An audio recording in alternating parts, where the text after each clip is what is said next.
Dear future generations, I think I speak for the rest of us when I say, sorry. Sorry we left you with our mess of a planet. Sorry that we were too caught up in our own doings to do something. Sorry we listened to people who made excuses to do nothing. I hope you forgive us. We just didn't realize how special the earth was. Like a marriage gone wrong, we didn't know what we had until it was gone. For example, I'm guessing you probably know it as the Amazon desert, right? Well, believe it or not, it was once called the Amazon rainforest, and there were billions of trees there, all of them gorgeous. And oh, you don't know much about trees, do you? Well, let me tell you, trees are amazing. I mean, we literally breathe the air they are creating. They clean up our pollution, our carbon. They store and purify water, give us medicine that cures our diseases, food that feeds us, which is why I'm so sorry to tell you that we burn them down.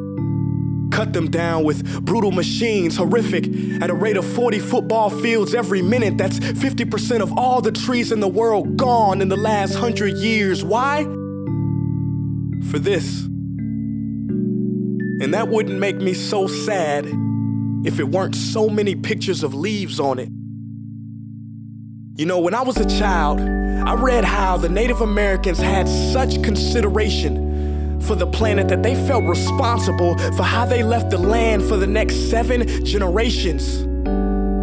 Which brings me great sorrow, because most of us today don't even care about tomorrow. So I'm sorry. I'm sorry that we put profit above people, greed above need, the rule of gold above the golden rule. I'm sorry we use nature as a credit card with no spending limit, overdrafting animals to extinction, stealing your chance to ever see their uniqueness or become friends with them. Sorry we poison the ocean so much that you can't even swim in them. But most of all, I'm sorry about our mindset, 'cause we had the nerve to call this destruction progress. Hey Fox News, if you don't think climate change is a threat, I dare you to interview the thousands of homeless people in Bangladesh. See, while you were in your penthouse nestled, their homes were literally washed away beneath their feet due to rising sea levels. And Sarah Palin, you said that you love the smell of fossil fuels.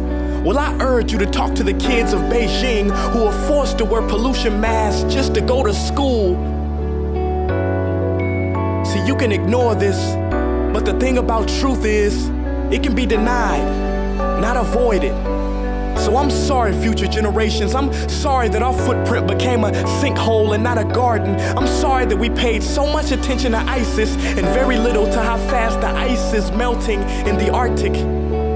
I'm sorry we doomed you, and I'm sorry we couldn't find another planet in time to move to.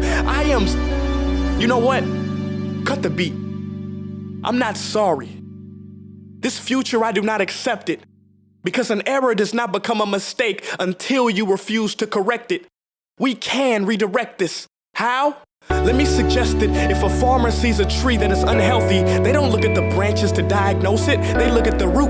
So like that farmer, we must look at the root, and not to the branches of government, not to the politicians run by corporations. We are the root, we are the foundation. This generation, it is up to us to take care of this planet. It is our only home. We must globally warm our hearts and change the climate of our souls and realize that we are not apart from nature, we are a part of nature. And to betray nature is to betray us. To save nature is to save us. Because whatever you're fighting for, racism or poverty, feminism, gay rights, or any type of equality, it won't matter in the least. Because if we don't all work together to save the environment, we will be equally extinct. Sorry.